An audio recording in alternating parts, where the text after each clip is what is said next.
할렐루야. 거룩하고 복된 주님의 날입니다. 지난 한 주간 동안도 우리 하나님께서 능력의 손길을 저희들에게 베풀어 주시고 또 큰 은혜를 베풀어 주셨습니다. 오늘 거룩하고 복된 이날 하나님께 예배드리기 위해서 주님의 보좌 앞에 나오신 여러분들 주님의 이름으로 환영합니다.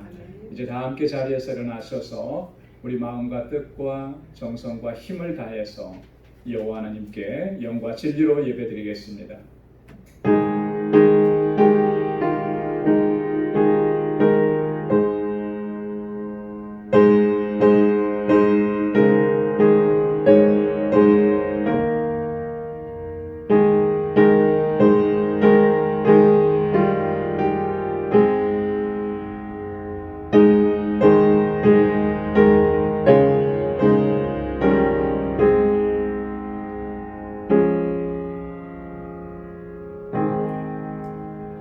내 영혼아 여호와를 송축하라. 내 속에 있는 것들아 다 그 성호를 송축하라.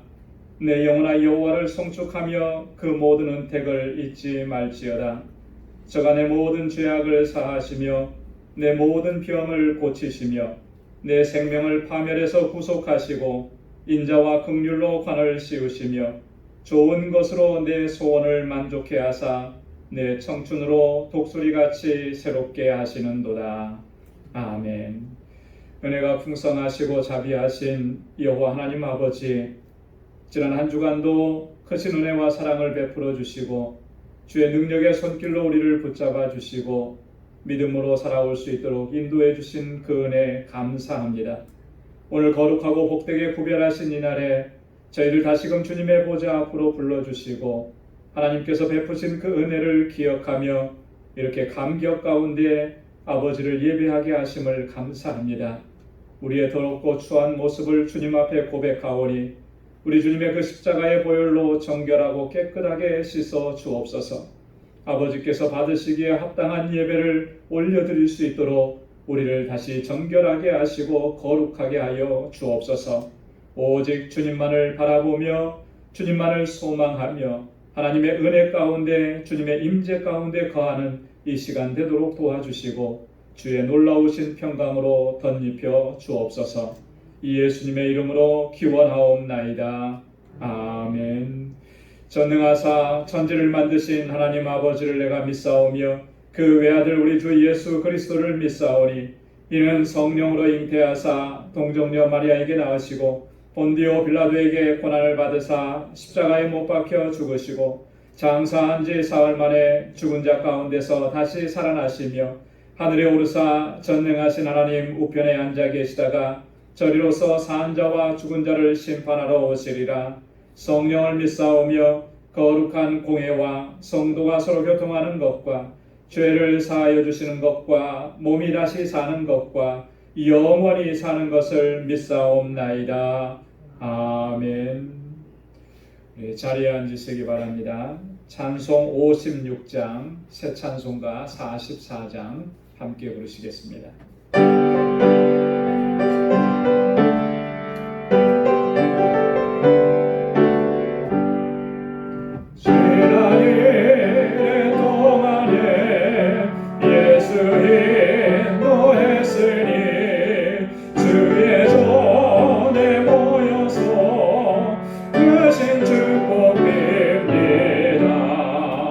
가장 복된 이 날은 하늘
맛을 보게 하소서. 깊은 하늘 잔치에 맛을 보게 하소서. 주의 깊은 복음을 죄인들께 하시고 모든 믿는 사람을 위로하여 주소서.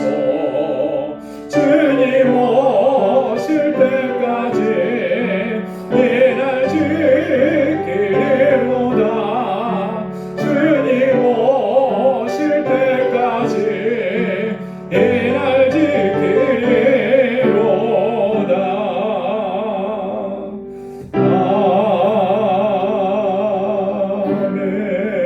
아멘. 우리 다 같이 기도하시겠습니다. 거룩하고 자비로우시며 사랑과 은혜가 풍성하신 아버지 하나님, 오늘도 저희들에게 거룩하고 복된 주님의 날 허락해 주시고 아버지의 거룩하신 보좌 앞으로 불러주셔서 이렇게 하나님을 찬양하며 예배드리게 하심을 감사합니다. 지난 한 주간도 저희들을 눈동자와 같이 지켜주시고 날마다 주님의 권능의 손길로 인도해 주심을 감사합니다. 매 순간마다 아버지께서 베풀어 주신 그 은혜와 능력 안에서 승리의 삶을 살게 하시고 주님과 동행하는 삶을 살아올 수 있도록 인도해 주심을 또한 감사합니다. 이 시간 성령께서 우리 마음과 생각을 주관하여 주셔서 우리 온 마음과 뜻과 힘을 다하여 아버지께 예배드릴 수 있도록 인도해 주옵소서. 주님의 보혈로 우리의 허물과 죄악들을 깨끗하게 씻어주시고 다시 거룩하게 하셔서 주님을 예배하기에 부족함이 없도록 인도해 주옵소서. 주님께 드리는 이 예배가 정말 하나님께서 기뻐 받으시는 영과 진리의 예배가 될 수 있도록 인도해 주옵소서. 거룩하신 아버지 하나님, 여전히 힘들고 어려운 상황 가운데 있습니다. 우리에게 긍휼과 자비를 베풀어 주시고 능력의 손길로 붙잡아 주셔서 이 힘들고 어려운 상황들을 넉넉히 감당하고 이겨낼 수 있도록 인도하여 주옵소서. 무엇보다도 광야와 같은 이러한 상황 속에서도 하나님의 선하신 계획과 뜻이 담겨져 있음을 깨닫게 하시고 그 뜻을 발견할 수 있는 지혜를 허락해 주시고 그 뜻대로 행할 수 있는 믿음을 더하여 주옵소서. 그래서 불평과 원망이 아니라 감사와 감격 가운데 기쁨과 주님의 주시는 평강이 가득한 삶으로 아버지께 영광 돌리며 살아갈 수 있도록 인도하여 주옵소서. 자비로우신 아버지, 우리의 허물과 죄악을 고백합니다. 은혜로 살아가고 있음에도 감사하지 못하고 오히려 불평과 원망으로 가득한 불신앙적인 삶을 살아왔음을 고백합니다. 우리를 하나님의 소유된 백성으로 삼아주시고 거룩한 백성으로 삼아주셔서 이 세상 속에서 구별된 삶을 살게 하시고 복의 근원된 삶을 살아가게 하시며 하나님의 자녀답게 빛의 자녀답게 살면서 주님의 증인이 되라고 명하셨지만 아버지의 뜻대로 행하지 아니하고 내 뜻대로 내 야망을 쫓아 살아왔음을 고백합니다. 우리의 허물과 죄악을 사하여 주옵소서. 아버지 하나님의 거룩한 백성으로 살아갈 수 있게 하시고 아버지의 영광을 위해 살아갈 수 있도록 우리를 인도하여 주옵소서. 은혜로우신 아버지 하나님, 우리 방주교회와 우리 믿음의 권속들을 견고하게 붙들어 주시고 하나님께서 명하신 사명을 온전히 감당할 수 있도록 인도하여 주옵소서. 믿음의 역사와 사랑의 수고로 소문난 교회가 되게 하시고 구원의 방주와 진리의 등대로서의 사명을 온전히 감당하는 우리 방주교회와 모든 믿음의 권속들이 되게 하여 주옵소서. 특별히 바라옵고 원하옵기는 기름 부어 세우신 주님의 일꾼들에게 성령의 충만함을 허락하여 주옵소서. 굳건한 믿음과 충성과 헌신된 마음을 허락해 주셔서 우리 주님의 몸된 교회를 아름답게 세워가는 주의 종들이 다 되게 하여 주옵소서. 우리 방주의 모든 믿음의 권속들이 서로 사랑하고 아끼고 위로하고 격려하면서 한 마음과 한 뜻으로 주님을 섬기게 하옵시고 서로를 섬기게 하시고 우리의 이웃을 섬길 수 있도록 인도하여 주옵소서. 아버지 하나님, 이곳에서 자라나는 주일학교 학생들과 유스그룹 학생들 그리고 EM의 청년들을 붙잡아 주셔서 저들이 진정으로 하나님을 경외하는 귀한 믿음의 사람들이 되게 하시고 저에게 지혜와 명철을 허락해 주셔서 다가오는 이 세대에 주님의 귀한 일꾼들로 쓰임받게 하여 주옵소서. 치료의 아버지 하나님, 우리 지체들 가운데 육신적인 연약함으로 고통 중에 있는 주님의 자녀들, 주님 긍휼히 여겨주시고 치료하는 광선을 발하여 주시고 성령의 불로 치료해 주셔서 다시 강건하게 하여 주옵소서. 힘들고 어려운 상황 속에서 곤고함 가운데 있는 주님의 백성들 주님 기억해 주시고 모든 염려와 걱정과 근심을 아버지께 다 맡기고 주님의 평강과 위로하심으로 함께하여 주옵소서. 지금도 세계 곳곳에서 주의 복음을 증거하는 우리 선교사님들과 그의 가족들 그리고 그 사역 위에 기름 부어 주시사 아름답고 풍성한 열매, 생명의 열매가 날마다 풍성하게 맺혀지는 사역과 삶이 되도록 인도해 주옵소서. 특별히 우리 멕시코 알라메다 방주교회를 지켜주시고 그곳의 사역자들을 권능의 손으로 붙잡아 주시고 그 지역의 주민들을 코로나 바이러스로 인한 위험으로부터 저희들을 지켜 주옵소서. 거룩하신 아버지 하나님, 오늘도 이렇게 마음과 뜻을 다하여 아버지께 예배하는 주님의 백성들에게 은혜와 긍휼을 베풀어 주시고 저희의 예배를 받아 주옵소서. 이 모든 말씀 우리를 십자가의 보혈로 정결하게 하시며 크신 사랑과 은혜를 베풀어 주시는 우리 주 예수 그리스도의 이름으로 감사하며 기도드리옵나이다. 아멘.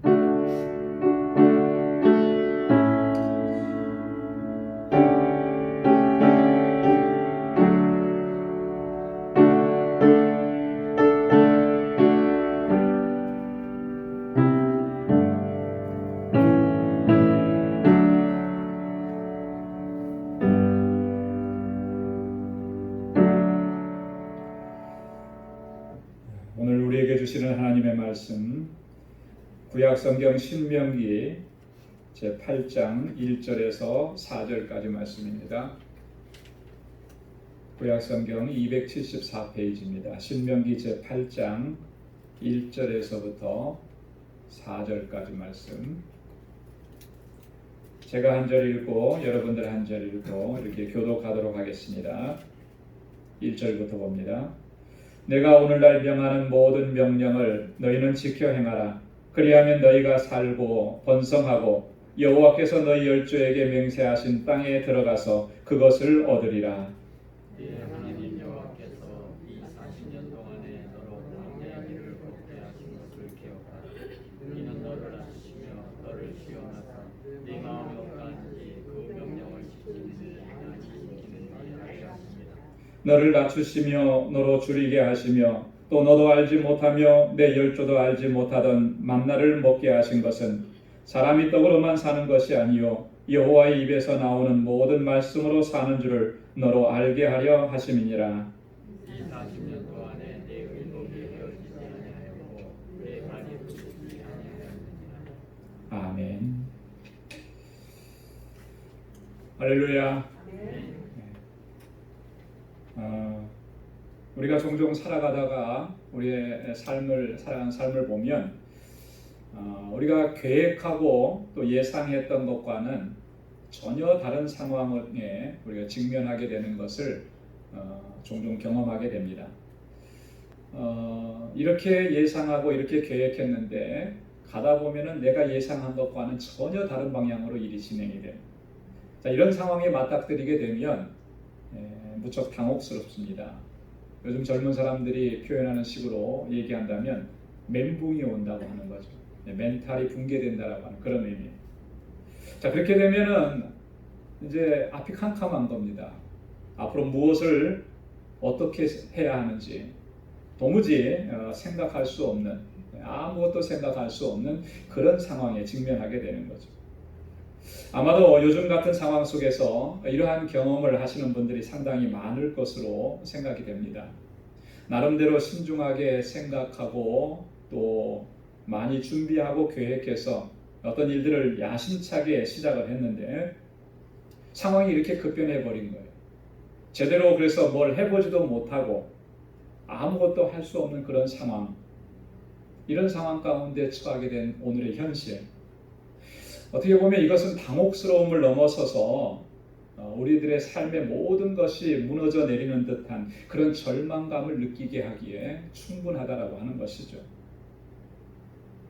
나름대로 지금까지 최선을 다해서 열심히 살아왔는데, 나름대로 정직하고 진실하게 살려고 노력했는데, 주변을 돌아보면서 나보다 힘들고 어려운 사람들을 배려하고 도우면서 그렇게 살아왔는데 왜 이렇게 힘들고 어려운 일들을 겪어야만 하는 것인지, 이러한 현실을 사실 도무지 납득하기도 어렵고 받아들이기도 어렵다, 이렇게 하소연하는 분들도 계실 것이라고 생각이 됩니다. 여러분, 이런 상황들을 우리는 어떻게 받아들여야 하겠습니까? 여러분들은 지금까지 우리가 한 3개월여 동안 이렇게 힘든 기간들을 겪었는데, 그리고 앞으로도 사실 어떻게 될지 예측하기가 어려운데, 여러분 이런 상황들을 어떻게 받아들이고 있습니까? 살다 보면 좋은 일도 있는 것이고 또 나쁜 일도 있는 것이니까 그러려니 하고 살아갑시다, 뭐 이렇게 받아들입니까? 이 또한 지나가리라 이렇게 생각하면서 좀 편안한 마음을 가져봅니까? 세월이 약이라고 했으니까 시간이 지나가면 다 해결될 거야, 지금까지도 그랬잖아, 우리가 그렇게 생각하면서 그냥 넘겨야 되는 것이겠습니까? 그렇게라도 하고 싶은데 그것마저도 사실 마음대로 잘 안 되는 것이 오늘 우리의 형편이 아니냐라고 하는 거죠. 어떻게 해야 되겠습니까? 우리는 하나님을 믿는 사람들입니다. 우리는 그리스도인들입니다. 그렇기 때문에 우리는 성경이 뭐라고 말씀하시는지, 하나님께서 이런 상황을 두시면서 우리에게 뭐라고 말씀하시는지 하나님의 말씀에 집중해야 될 필요가 있는 줄로 믿습니다. 오늘 함께 공독한 본문의 말씀을 보면 하나님께서는 분명한 목적과 계획을 가지시고 우리들로 하여금 이 광야와 같은 시간, 고난의 때를 지나가게 하신다라고 우리에게 분명하게 가르쳐주고 있다라고 하는 것이죠. 오늘 본문 2절 말씀을 보면 이렇게 말씀합니다. 내 하나님 여호와께서 이 40년 동안에 너로 광야의 길을 걷게 하신 것을 기억하라. 뭘 기억하라고 말씀하신 거죠? 광야의 길을 걷게 하신 거 너희 기억하라, 이렇게 말씀합니다. 이 말씀을 보면 이스라엘 백성들이 이 광야 40년 동안 그 광야 생활을 하게 된 데는 분명한 하나님의 목적과 계획이 있었다라고 하는 것을 이 말씀을 통해서 우리가 발견할 수 있게 된다라고 하는 거죠. 그냥 40년의 광야 생활이 아니었다라고 하는 거예요. 그곳에는 그들이 깨달았는지 깨달았지 못했는지는 모르지만 하여튼 하나님께서 계획하신 목적이 있었다라고. 자, 우리는 근데 광야 생활을 이렇게 생각을 많이 하죠. 광야 생활 40년은 이스라엘 백성들이 하나님 앞에 범죄했기 때문에, 하나님 앞에 잘못했기 때문에 그들이 광야에서 벌을 받은 것이다. 실제로 그래요. 그들이 광야 생활로 접어든 것은 그들이 하나님 앞에 잘못했기 때문에 그렇습니다. 그 민수기 14장에 보면 광야 생활 초기에 있었던 일들이 기록이 되어 있습니다. 하나님께서는 이스라엘 백성들을 홍해를 건너게 하시고 광야로 접어들게 하시면서 이 광야 생활에 들어가는 초기에 이스라엘 백성들로 하여금 가나안 땅을 정탐하게 합니다. 근데 사실은 가나안 땅을 정탐하는 것은 그렇게 할 필요도 없었고 해서도 안 되는 거였죠. 왜냐하면 하나님께서 이스라엘 백성들에게 분명하게 약속을 해주셨잖아요. 약속의 땅으로 인도해 주시겠다. 자, 그러면 지금 가는 그곳은 약속의 땅이에요. 하나님께서 허락해 주신 땅입니다. 하나님 허락해 주시는 곳이니까 어떤 곳이겠습니까? 당연히 좋은 곳이겠죠. 그런데 이스라엘 백성들은요, 그거 잘 믿지 못하겠다는 거예요. 우리의 눈으로 그걸 확인해 봐야 되겠다는 거예요. 그래서 제안을 한 거죠. 모세에게 나와서 우리가 먼저 그 땅을 정탐해 봅시다. 모세는 마지못해서 허락을 해줬습니다. 그런데 결과가 어떻게 나타났냐면 너무나 부정적인 결과가 나타납니다. 12명의 정탐꾼을 보냈는데 여호수아와 갈렙만이 오직 그 땅에 대해서 하나님께서 약속하신 땅이라고 얘기했고 나머지 10명은 부정적으로 보고 한 거죠. 좋은 땅인 것은 맞는데 도저히 우리가 거기 가서 얻어들일 그곳을 우리가 취할 수가 없다. 왜냐하면 그곳에 사는 사람들은 거인들이고 우리보다 뛰어난 사람들이고 저 사람들하고 우리를 비교해 보니까 우리는 메뚜기 같다. 자, 그러니까 이스라엘 백성들이 그 말을 듣고 하나님을 불평하고 하나님께 원망하기 시작한 거예요. 모세를 대적하기 시작한 겁니다. 그래서 하나님께서 그들의 모습을 보시면서 진노하셨다. 그리고서 뭐라고 말씀하셨냐면 이렇게 말씀하셨습니다. 민수기 14장 33절 34절에 보면 너희 자녀들은 너희의 패역한 죄를 지고 너희의 시체가 광야에서 소멸되기까지 40년을 광야에서 유리하는 자가 되리라. 너희가 그 땅을 탐지한 날수 40일의 하루를 1년으로 환산하여 그 40년간 너희가 너희 죄악을 질지니 너희가 나의 실어버림을 알리라 하셨다 하라. 여러분, 이 말씀은 정말 엄청나게 무시무시한 말씀 아니겠어요? 그죠? 하나님 앞에 불평하고 원망했던 그들의 모습을 하나님께서 진노하시면서 하시는 말씀이 너희의 패역한 죄, 너희의 죄악들 너희 스스로가 짊어지라. 하나님께 불평하고 원망하고 하나님을 믿지 아니한 그 죄의 짐을 본인들 스스로 지게 하신 거예요. 그러면서 어떻게 하라는 거예요? 이 광야에서 40년 동안 유리방황하게 될 것이다. 너희가 가나안 땅을 탐지한 그 40일이 하루를 1년씩 계산해서 40년으로 계산하시겠다라고 하는 거예요. 자, 그러니까 이 말씀을 보면 이스라엘 백성들이 광야 생활을 하게 된 것은 그들의 죄악 때문이라고 하는 것, 그게 첫 번째 원인이긴 해요. 자, 그런데 오늘 본문의 말씀을 보면 하나님께서는 단지 이스라엘 백성들에게 진노하셔서 그들을 광야로 내모르셨던 것은 아니라고 하는 것을 우리가 확인할 수가 있다라고 하는 것이죠. 하나님께서는 분노를 넘어서서 이스라엘 백성들에 대한 사랑과 안타까움을 가지시고 이 이스라엘 백성들을 광야로 인도하셨다라고 하는 것을 오늘 본문이 우리에게 말씀을 해주고 있다라고 하는 거예요. 왜 그렇게 하셨는가? 하나님께서 택하신 백성들이기 때문에 그렇습니다. 하나님께서 이스라엘 백성들로 하여금 이 40년 동안 광야의 길을 걷게 하신 그럼 진짜 목적, 진짜 이유가 뭐냐? 오늘 본문에서 몇 가지로 말씀합니다. 그 첫 번째는 2절의 말씀에 있는 것처럼 그들을 낮추시고 시험하사 그 마음이 어떠한지를 확인하고자 하심이라 이렇게 말씀합니다. 여러분 2절 말씀을 한번 같이 읽어보도록 하겠습니다. 본문 2절 말씀 다 같이요. 시작. 내 하나님 여호와께서 이 40년 동안에 너로 광야의 길을 걷게 하신 것을 기억하라. 이는 너를 낮추시고 너를 시험하사 내 마음이 어떠한지 그 명령을 지키는지 아니 지키는지 알려 하심이라. 아멘.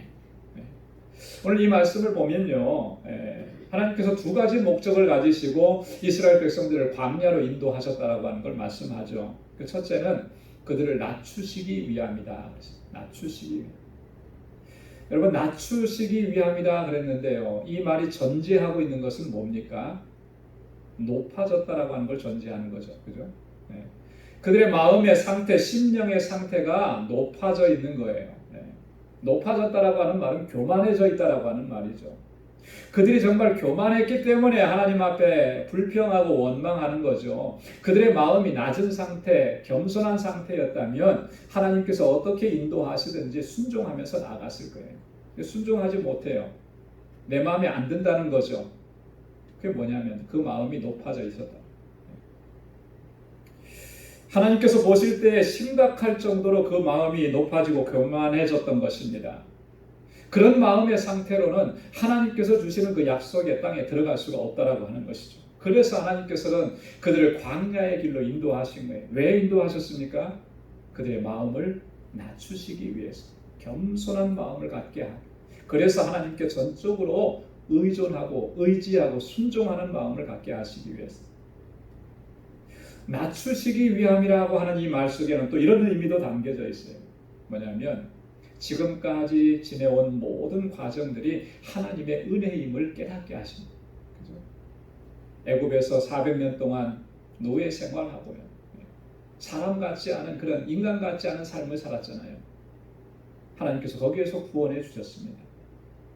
홍해를 건너게 하셨습니다. 구원해 주신 거예요. 이 모든 것이 하나님의 은혜임을 깨닫게 하시고, 그리고 자신들은 정말 이 하나님의 은혜가 아니면 도무지 살아갈 수가 없는 지극히 연약하고 어리석은 존재라는 사실, 이것 깨닫고 인정하게 하시기 위해서 하나님께서 그들을 광야로 인도하셨다라고 하는 거죠. 광야 한가운데로 들어가면 경험하게 되는 게 뭐겠습니까? 내가 정말로 연약한 존재이구나. 나는 이 대자연 속에서 정말로 작은 존재이구나. 미국에 이민 와서 초창기에 미국 대륙을 횡단하는 그런 기회가 있었습니다. 네바다 지역을 건너가면서 끝없이 펼쳐진 사막 한가운데를 자동차를 운전하면서 지나가는데 나중에는 겁이 나더라고요. 겁이.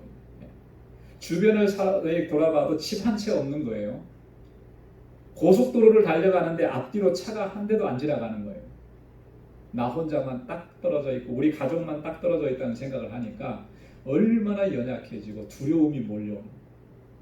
아마도 광야는 그런 곳이라는 거예요. 나 혼자밖에 없습니다. 그 속에 나는 얼마나 연약한 존재인지. 우리 광야를 지나며라는 찬양이 있잖아요. 그죠? 하나님께서 왜 나를 이 광야 같은 곳에 두셨는지. 근데 그 찬양의 가사에 보면 나를 고독하게 나를 낮추려 하십니다. 나를 더욱 정결하게 하려 하십니다. 하나님께서 나를 광야와 같은 곳에 홀로 떨어지게 하셨는데 거기에 하나님의 목적이 분명하게 있는데 그거 깨달았다는 고백이잖아요. 나를 고독하게, 나를 정결하게, 나를 낮추시기 위해서.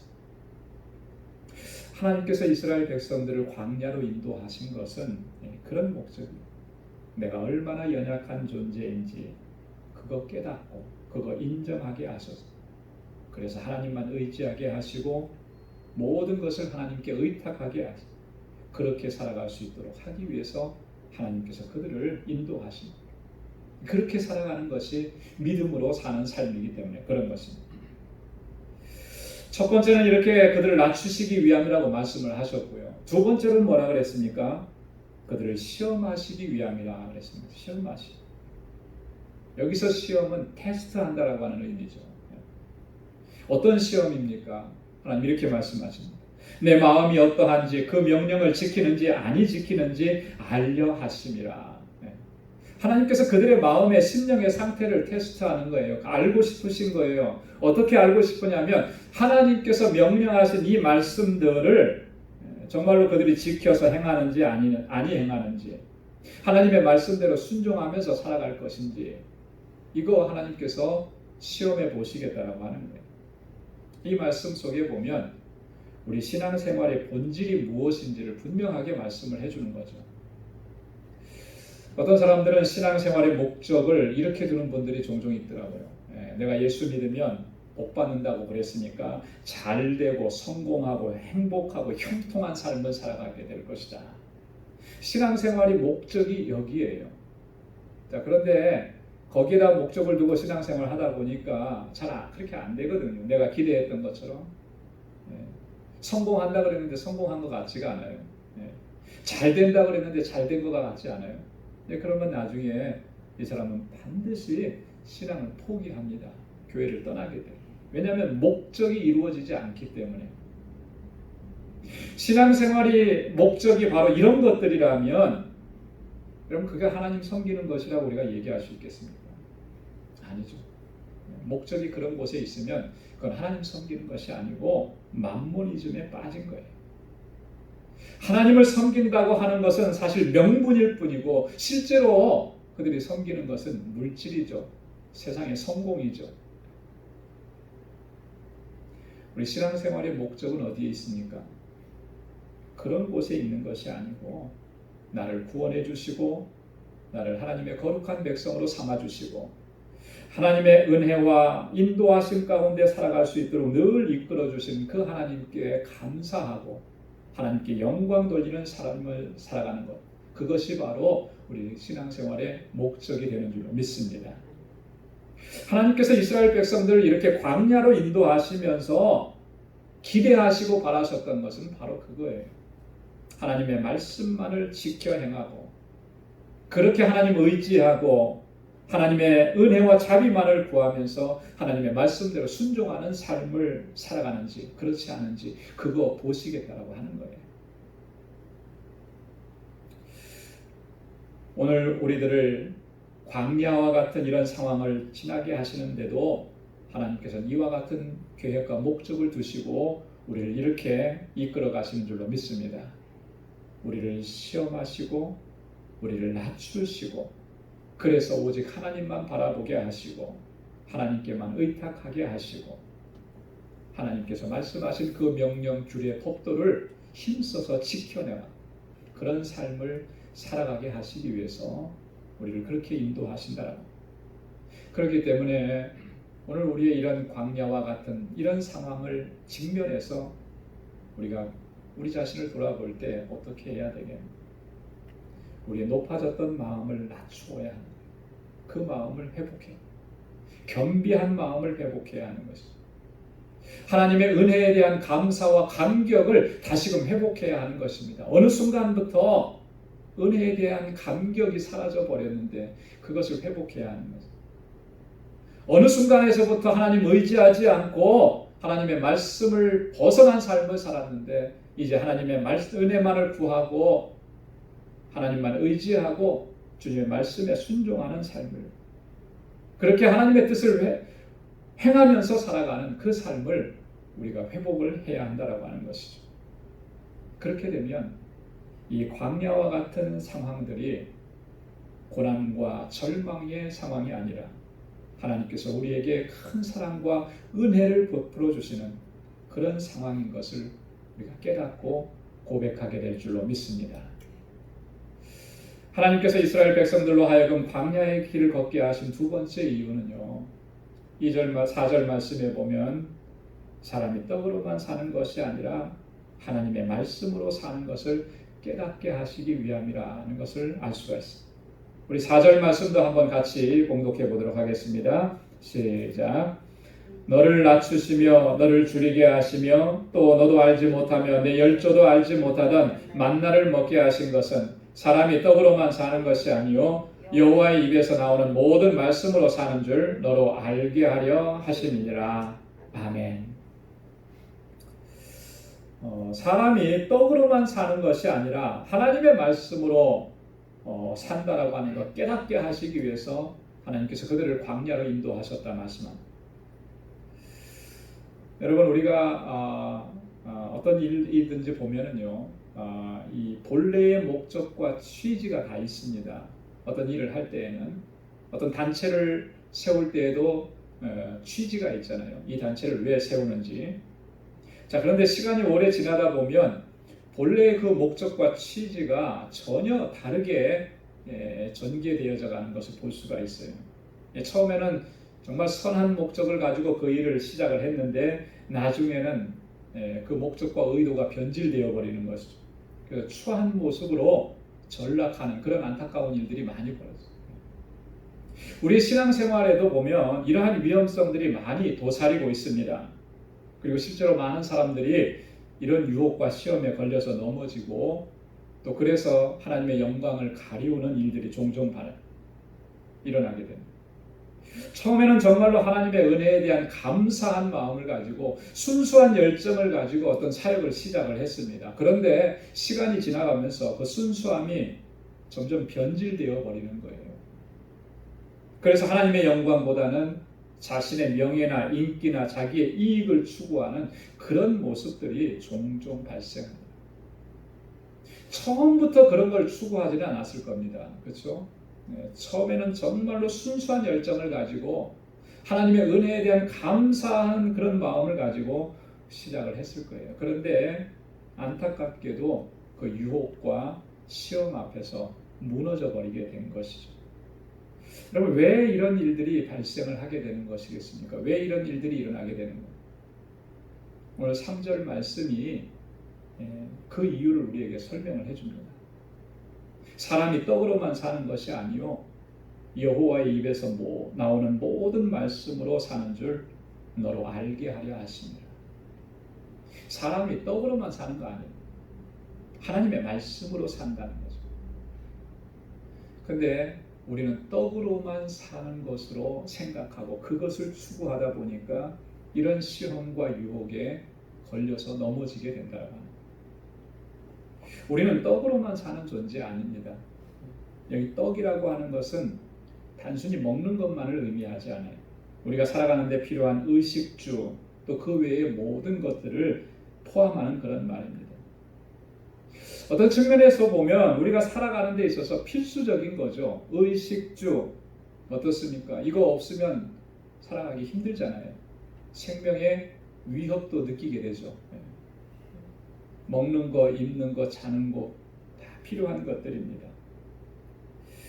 우리의 생명을 안전하게 유지하기 위해서는 반드시 필요한 것들이고 필수적인 요소일 겁니다. 그러나 우리가 분명하게 기억해야 될 것은 이러한 것들이 반드시 필요한 것이긴 하지만 우리는 그것들로만은 사는 존재는 아니라는 거예요.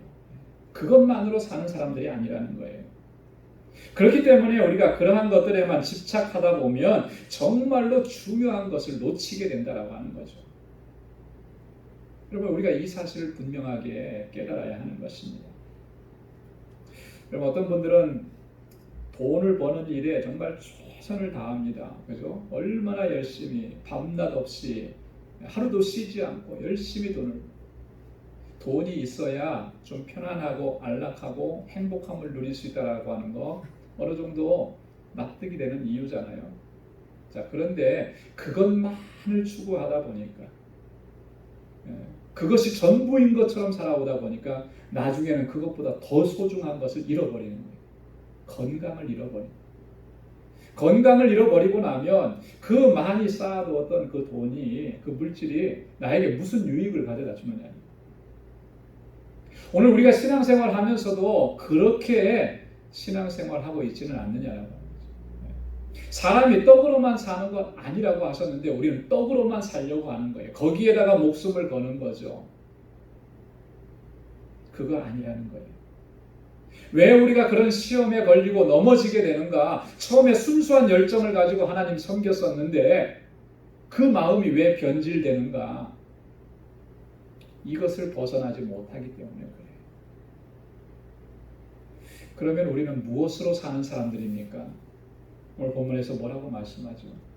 하나님의 입에서 나오는 모든 말씀으로 사는 존재들이라는 거예요. 한번 따라서 보시기 바랍니다. 우리는 하나님의 입에서 나오는 모든 말씀으로 사는 사람들입니다. 우리 그리스도인들은, 하나님의 백성들은요, 떡으로만 사는 존재가 아니고 하나님의 말씀으로 사는 존재라고 합니다. 이스라엘 백성들에게 그것을 가르쳐 주시기를 원하셨던 것입니다. 하나님께서 이스라엘 백성들을 광야로 인도하셔서 그들을 낮추시고 줄이게 하시고 그들도 알지 못하고 그 열조들도 알지 못했던 그 만나를 먹게 하신 그 이유와 목적이 뭐라고 하셨냐면 바로 이것이었다라고 얘기하는 거죠. 이스라엘 백성들은 하나님의 말씀으로 사는 존재라고 하는 거예요. 이게 무슨 말입니까? 우리들의 삶의 모든 기준이 하나님의 말씀이라고 하는 거예요. 하나님의 말씀을 따라서 판단하고 결정해야 하고 하나님의 말씀 속에 담겨져 있는 그 약속과 소망을 붙잡고 그렇게 살아가야 되는 것이고 하나님의 말씀의 권능을 따라서 우리가 무엇을 결정하고 그것을 절대적으로 의지하면서 살아가야 되는 그런 존재라고 하는 거예요. 그래서 하나님의 말씀이 우리의 삶의 절대적인 이유라고 하는 것을 반드시 깨달아야 된다. 그래서 우리는 시편 기자들이 고백하고 결단했던 그런 결단의 내용들을 항상 우리 마음에 새겨야 할 줄로 믿습니다. 시편 119편 43절 44절에 보면 시편 기자는 이렇게 우리에게 고백합니다. 진리의 말씀이 내 입에서 조금 더 떠나지 말게 하소서. 내가 주의 규례를 바랐음이니이다. 내가 주의 율법을 항상 영영이 끝없이 지키리라. 할렐루야. 진리의 말씀이 내게서 떠나지 않게 해 주십시오. 내가 주의 규례와 법도를 따라서 행하겠습니다. 어떻게? 항상 영영이 끝없이 그 말씀을 지키겠습니다. 주님의 말씀만 붙잡고 살겠다라고 합니다. 시편 119편 15절 16절에도 보면 내가 주의 법도를 묵상하며 주의 도에 주의하며 주의 율례를 즐거워하며 주의 말씀을 잊지 아니하리이다. 하나님의 말씀을 붙잡고 그 말씀 잊지 않고 그렇게 즐거워하면서 살겠다. 이렇게 결단하는 거죠. 왜 그렇게 결단하는 것이겠습니까? 우리는요, 떡으로만 사는 존재가 아니고 하나님의 말씀으로 사는 존재이기 때문에 그래요. 그래서 이 세상의 것들을 추구하고 열심히 노력해서 그것 다 얻어서 남들이 부러워할 만큼 되어도 하나님의 말씀을 놓쳐버리면 그 사람은 가장 불행한 사람이 될 수밖에 없는 거예요. 우리를 살리고 우리를 능력 있게 하고 우리를 강하게 하고 매일매일 승리의 삶을 살아갈 수 있게 하는 것은 오직 하나님의 말씀인데 그 말씀을 놓쳐버렸기 때문에 하나님의 말씀으로 사는 존재라고 하는 것을 우리가 잃어버렸기 때문에 우리의 삶이 무너져 내리게 될 수밖에 없다라고 하는 것이죠. 이스라엘 백성들을 광야로 인도하셔서 무엇을 바라보게 하셨습니까? 홀로 남겨진 것과 같은 그곳에서 광야 한가운데 있는 시내산에서 하나님께서는 이스라엘 백성들에게 말씀을 주신 거예요. 하나님의 율례와 법도와 계명들을 주신 것입니다. 십계명을 허락해 주신 것이에요. 여러분, 그 광야에 결핍된 곳에서 정말 필요하다고 생각하는 건 뭐였겠습니까? 풍성하게 먹는 것이겠죠. 그죠? 그래서 이스라엘 백성들은 만나만 먹는 것이 지겨워서 고기도 먹고 싶다고 이렇게 아우성쳤던 거 아니에요? 우리가 애굽으로 돌아가면 고깃가마 곁에서 그것을 마음껏 먹었던 그때가 그립다라고 얘기한 거 아니겠습니까? 광야에 결핍된 곳에는 그것이 더 필요할지도 모르겠습니다. 그런데 하나님께서 뭐라고 말씀하시는 거예요? 너희는 떡으로만 사는 존재 아니다. 오직 하나님의 말씀으로 사는 존재들이다. 하나님의 말씀 그 속에 너희의 소망이 있고 약속이 있고 권능이 있고 능력이 있고 승리가 있다는 거예요. 이거 바로 깨달으라는 거예요. 이거 바로 알으라는 것입니다. 그래서 하나님께서 모세를 통해서 오늘 이 말씀을 전해주고 계십니다. 사랑하는 성도 여러분, 하나님께서는 분명한 목적과 뜻을 두시고 이스라엘 백성들을 40년 동안 광야로 인도하셨습니다. 마찬가지로 오늘 우리들의 삶에도 하나님께서는 분명한 목적과 뜻을 두시고 우리들로 하여금 이 광야와 같은 상황을 지나가게 하신다는 이 사실을 우리가 분명히 깨달을 수 있기를 소원합니다. 그 하나님의 뜻이 무엇이라고 말씀하셨습니다. 우리를 낮추시고 우리를 시험하셔서 오직 하나님의 말씀에 순종하는 삶을 살아가게 하시기 위함이다. 우리가 떡으로만 사는 것이 아니고 오직 하나님의 말씀으로 사는 존재라고 하는 것 깨닫게 하시고 그래서 온전히 주의 말씀 의지하고 믿음으로 살아가게 하시기 위해서 우리를 이 광야와 같은 삶 속에 넣어두신다고 하는 것이죠. 우리가 이것을 깨닫게 되고 그래서 하나님 의지하게 되면 그 상황은요, 이러한 상황들은 절망적인 상황이 아니라 오히려 크신 하나님의 사랑과 은혜를 경험하는 그런 귀하고 복된 상황이 될 줄로 믿습니다. 그래서 늘 겸손하게 늘 하나님 의지하고 주의 말씀 붙잡고 그렇게 순종하면서 하나님의 뜻을 이루어가는 저와 여러분들의 삶이 될 수 있기를 주님의 이름으로 축원합니다. 기도하겠습니다. 은혜가 풍성하시고 자비하신 아버지 참 고맙고 감사합니다. 이 아침에도 하나님 저희들에게 귀한 말씀을 들려주셔서 하나님 우리로 하여금 하나님의 뜻과 계획과 목적을 바로 깨달을 수 있는 은혜 주시니 감사합니다. 지난 3개월여 동안에 정말 힘들고 어려운 시간을 지나면서 때로는 하나님을 원망하기도 하고 불평하기도 했었습니다.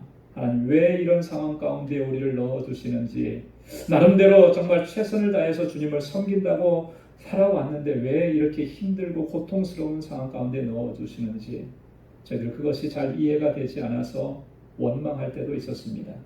그러나 오늘 주님 귀한 말씀을 통해서 하나님의 선하신 뜻과 목적을 바로 깨닫고 이해할 수 있도록 인도해 주시니 감사합니다. 우리가 떡으로만 사는 존재가 아니고 하나님의 말씀으로 사는 존재임을 다시 깨닫고 우리의 심령을 회복시켜 주시니 감사합니다. 우리의 높아졌던 마음을 낮추시고 겸손하게 하셔서 오직 하나님만 의지하게 하시는 하나님의 계획임을 우리로 하여금 깨닫게 해주시니 감사합니다. 늘 겸비한 마음으로, 낮아진 마음으로, 겸손한 마음으로 오직 주님만 의지하고 주의 말씀에 순종하며 살아갈 수 있도록 저희를 인도하여 주옵소서. 감사하며 예수님의 이름으로 기도드리옵나이다. 아멘.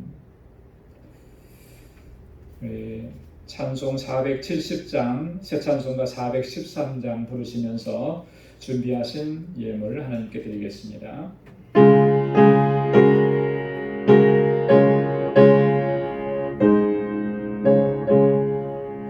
내 평생에 가는 길을 따라요 내 잔잔한 강 같은지 큰 바로 무섭고 어렵든지 나의 영혼은 늘 변하다 내 영혼 평안해 내 영혼 평안해 소망이 우리를 삼키려고 입 벌리고 달려와도 주 예수는 우리의 대장되니 끝내 싸워서 이기겠네 내 영혼 평안해 내 영혼 평안해 내 지은 죄 주옵니 같더라도 주 예수께 나르면 그 십자가 피로써 다시 세상 있는 뭐라도 정하겠네 내 영혼 평안해 내 영혼 평안해 소금 중에 구름이 일어나며 끝나발이 울려날 때 주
자비하시고 은혜로우신 여호와 하나님 아버지, 오늘 이 거룩하고 복되게 구별하신 이날 이렇게 저희들 하나님 앞에 불러주셔서 주님을 예배하고 주님께 찬양과 경배를 올려드리게 하심 감사합니다. 매 순간순간마다 하나님께서 늘 함께 하셨고 눈동자와 같이 저들을 지켜주시고 보호해 주신 것, 이 시간 저희들이 하나님 깨닫게 하시고 그 은혜가 감사해서 하나님 주님 앞에 우리에게 허락해 주신 물질을 구별하여 감사의 예물로 올려드리게 하심을 감사합니다. 하나님, 모든 것이 하나님의 은혜인 것을 우리가 단 한순간도 잊지 않고 늘 기억할 수 있도록 도와주옵소서. 우리의 삶이 형통하고 기쁘고 행복한 일들만 넘쳐날 때만 감사한 것이 아니고, 아버지 하나님, 힘들고 어렵고 고난 가운데 있으며 이 광야와 같은 삶을 살아가는 이런 상황 속에서도 하나님의 선하신 섭리와 역사와 계획과 목적이 있음을 깨닫게 해주시고, 또 하나님 감사하며 주님께 영광 돌릴 수 있는 저희들 되게 하여 주옵소서.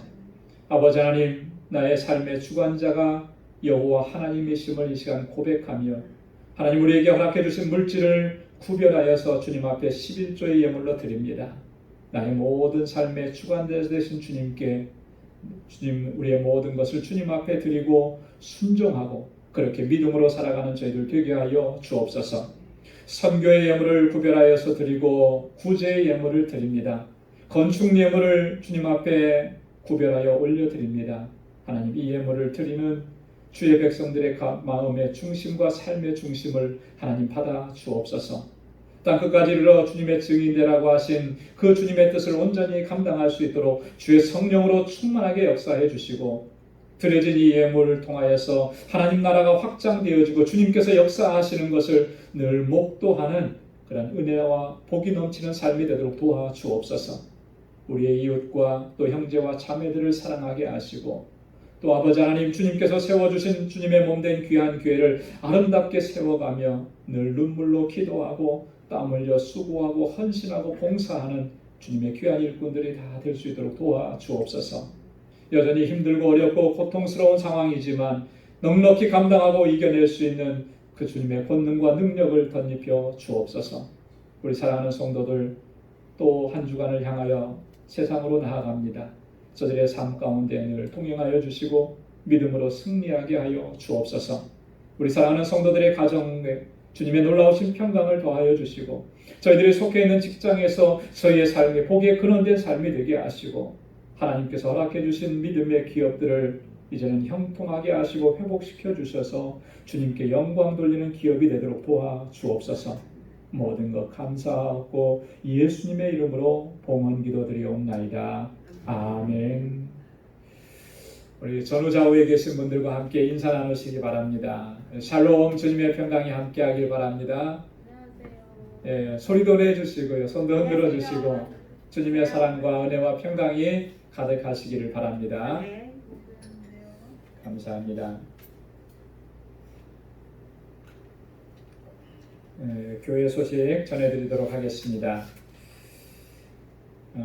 오늘 2020년 상반기 마지막 주일 예배를 저희들이 드리고 있습니다. 2020년 상반기는 참 그 어느 때보다도 힘들고 어려운 상황이었습니다. 그럼에도 불구하고 하나님께서는 그 선하신 능력의 손길로 우리를 지켜주셨고 인도해 주셨음을 우리가 고백하지 않을 수가 없습니다. 모든 감사 또 찬양 하나님께 올려드립니다. 우리로 하여금 낙심하지 않게 하시고 절망하지 않게 하시고 잘 이겨내게 하신 것, 이게 얼마나 큰 하나님의 은혜인지 모릅니다. 아직까지도 현장 예배, 이 대면에서 드리는 예배가 원활하지 않은 그런 상황입니다. 또 이 상황이 오래 지속되고 있습니다. 이런 가운데서 우리의 영적인 삶이 나태해지지 않도록 각별하게 우리가 정말 신경 쓰고 주의해야 될 것 같습니다.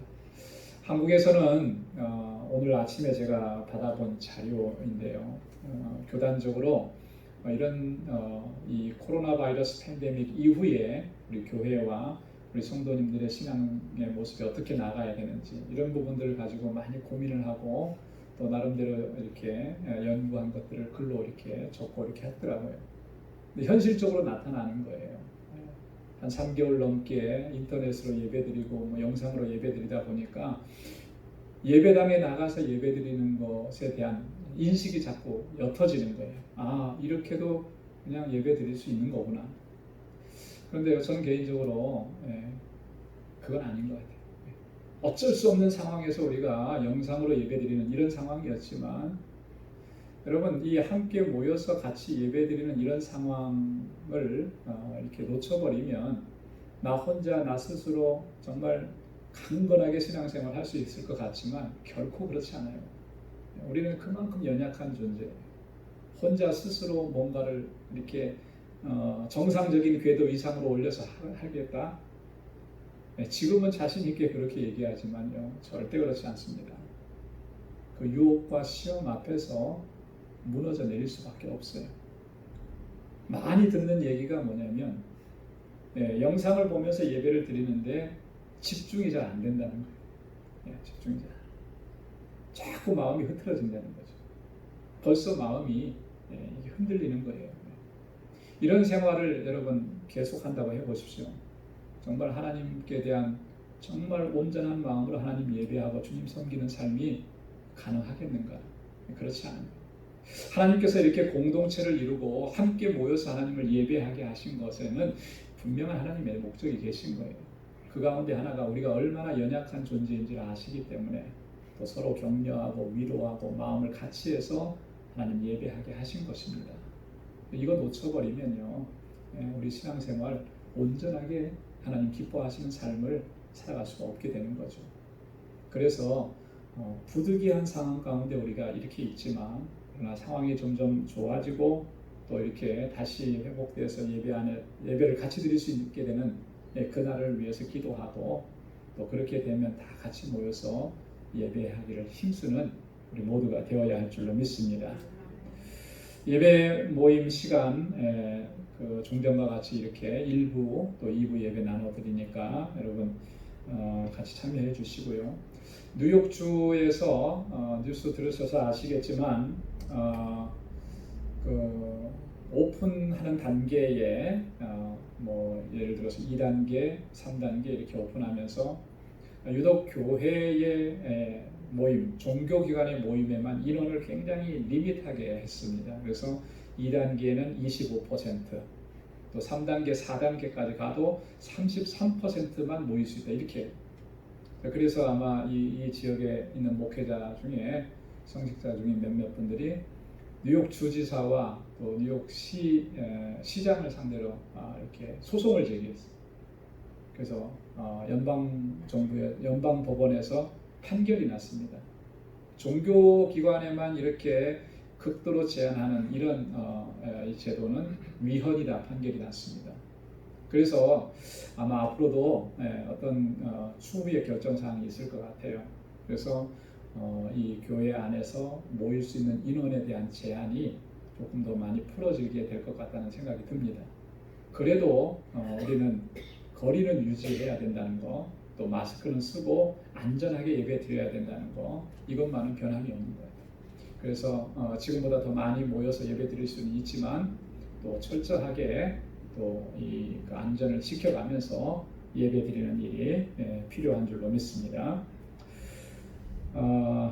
우리 다음 주일에는 우리 멕시코 알라메다 방주교회에 마스크 보내기 위한 특별 헌금을 실시하기로 이렇게 교회적으로 결정을 했습니다.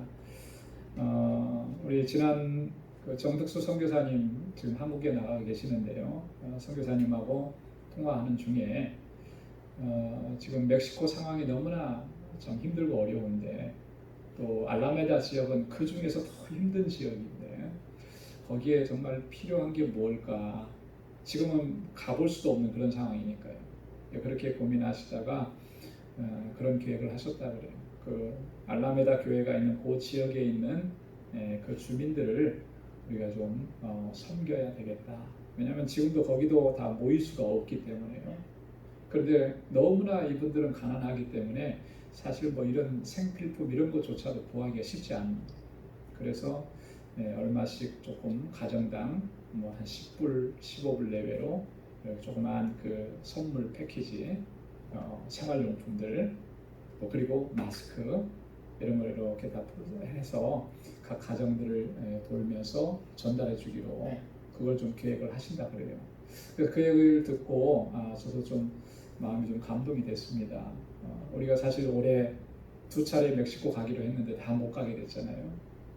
그리고 그곳에 있는 아이들한테 약속을 했는데 상황이 이렇게 돼서 못 가게 됐습니다. 그래서 어떻게든 우리의 마음을 또 전달해 줄 필요성이 있을 것 같고 조금이라도 그들에게 좀 도움이 됐으면 하는 그런 생각을 했습니다. 그래서 우리 장로님들과 같이 의논을 해서 우리도 여전히 힘들고 어렵지만 사실 그 지역은 우리보다 더 힘들고 더 어려우니까 좀 도와주고 그들을 섬기는 것이 이게 좀 맞는 것 같다. 그래서 우리 특별 헌금을 하기로 했습니다. 그래서 이 선교지를 섬기는 일에 여러분 마음과 뜻을 같이 해주시고 또 지금 안내석에 특별 헌금 봉투를 마련해 놨습니다. 그래서 기도해 보시고 감동이 되시는 분들은 다음 주에 오실 때 그렇게 헌금해 주시면 우리 교회에서 또 마련한 그 선교 헌금하고 같이 합쳐서 알라메다로 보내도록 그렇게 하겠습니다. 7월 생일 맞으신 분들 이렇게 주보에 기록해 놨습니다. 축하드립니다.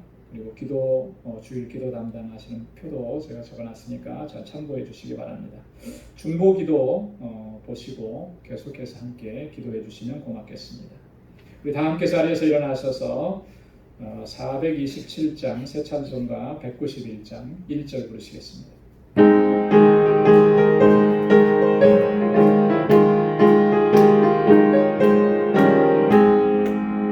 내가 매일 기쁘게 술례 얘기해가는 주의 팔이 나를 안보함이로 내가 주의 큰 복을 받는 참된 비결은 주의 영이 함께함이라.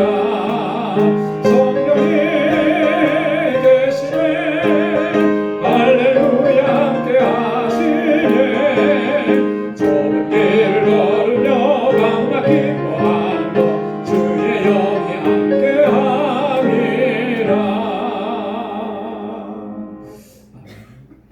이제는 우리 주 예수 그리스도의 무한하신 은혜와 하나님 아버지의 크고 놀라우신 사랑과 성령의 위로 교통 충만하심의 역사가 우리로 하여금 광야의 길을 걷게 하신 하나님의 그 계획과 뜻과 목적을 바로 깨닫게 하시고 늘 겸손하고 겸비한 마음으로 오직 하나님의 말씀만 의지하고 주의 말씀에 순종하며 믿음으로 살아가기로 결단하는 우리 방주의 모든 믿음의 권속들과 저들의 가정과 직장과 생업의 터전과 학업 위에 이제로부터 영원까지 함께 하시기를 간절히 축원하옵나이다. 아멘.